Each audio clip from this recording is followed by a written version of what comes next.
Hello and welcome to this week's video. My name is Jonathan and I'm a member of the script writing team at Gemiini. In my last video, I talked about some of the recent changes to level 1 of the language pyramid, and I shared some ideas for encouraging your child to practice imitation when you're not watching Gemiini. In today's video, I'll talk about some of the recent updates to levels 3, 4, and 5 of the language pyramid. I'll tell you how you can access the new Quick Start assignments if your child has already tested into one of these levels, and I'll share some ideas for practicing carrier phrases with your child. On April 13th, 2018, we updated levels 3, 4, and 5 of the language pyramid. Be sure to check out the article linked in the description of this video for a detailed and thorough list of everything that has changed, but as a brief overview here, updates to level 3 include new videos teaching word labels for colors, toys and games, and different kinds of food. Level 4 Quick Starts have been modified to use the most recent additions to our library of action words, and the number of Quick Starts available in Level 5 has more than doubled as we've made most of our newest carrier phrases curriculum available as Quick Start assignments. Students who tested into levels 3, 4, or 5 after April 13th will already see the new videos in their assignments.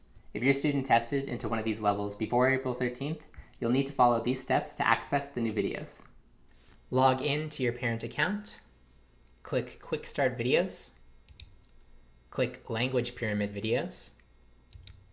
Locate the level your student is working in and click View All Videos. Locate the new or modified videos in your student's level and click Assign and Play to send these videos to your student's account.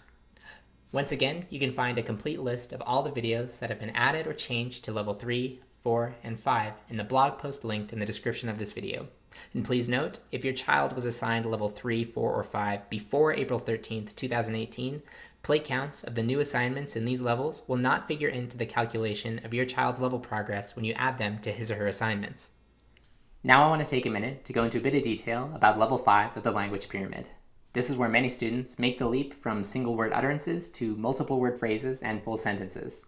The carrier phrases learned in this level encourage students to use full sentences to communicate ideas, to make observations, to make requests, to advocate for themselves, and to initiate conversation.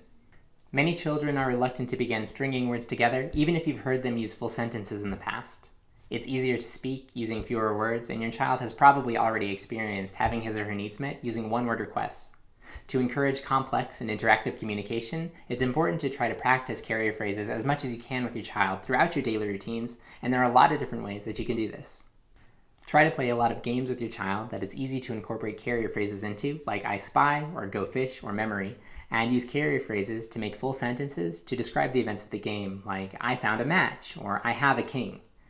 Try to incorporate simple carrier phrases into regular everyday activities that you do with your child. For example, when you're putting away your toys, you could take a simple carrier phrase like bye-bye or put in and pair it with the name of each object as you put it away.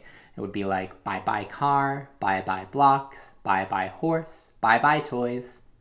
You can try making a bunch of different sounds and have your child try to identify them using the carrier phrase I hear. You can imitate animal noises, you can make sounds with musical instruments, or you can make sounds with your body by clapping or knocking on a hard surface. Acting silly is a great way to engage young children, and they will enjoy hearing sounds that don't normally come out of an adult's mouth. Use expansion and fading the prompt to encourage your child to remember to use full sentences.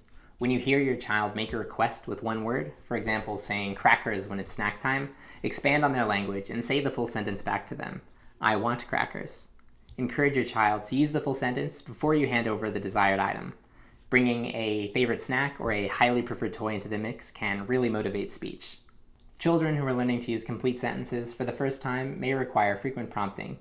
If your child forgets to use a full sentence, you can remind them to say the whole thing and then model the sentence for them. So if your child says crackers during snack time, you would say I want crackers, and then wait for them to say the whole thing back to you before handing over the snack. As language skills develop, you can begin to fade the prompt by modeling only the first part of the sentence and leaving the rest of the words out. So if your child says crackers, you would respond with I want, and wait for them to respond with the full sentence where they fill in the blank and say I want crackers. Eventually, simply pointing to your mouth and waiting when your child forgets to say the full sentence will suffice to remind them of what is expected. Check out the blog linked in the description of this video for a link to more information about fading the prompt. Reward your child with an abundance of praise and attention anytime they communicate using full sentences. Make it a big deal when they string words together. Be sure to communicate what they did that was right. and say something like, "Great job, that was an awesome sentence." If you'd like to learn more, be sure to check out the article that's linked in the description of this video. For personalized tips on using carrier phrases, or for any other questions you have about using Gemini, schedule a free call with one of our product specialists. If you're having technical trouble or need help getting started, check out the articles in our knowledge base by following the link in the description of this video. If you're looking for clips that don't seem to exist on the site, send a content request to us at videos@gemini.org. That's all I have today. Thanks for watching, and I'll be back next week.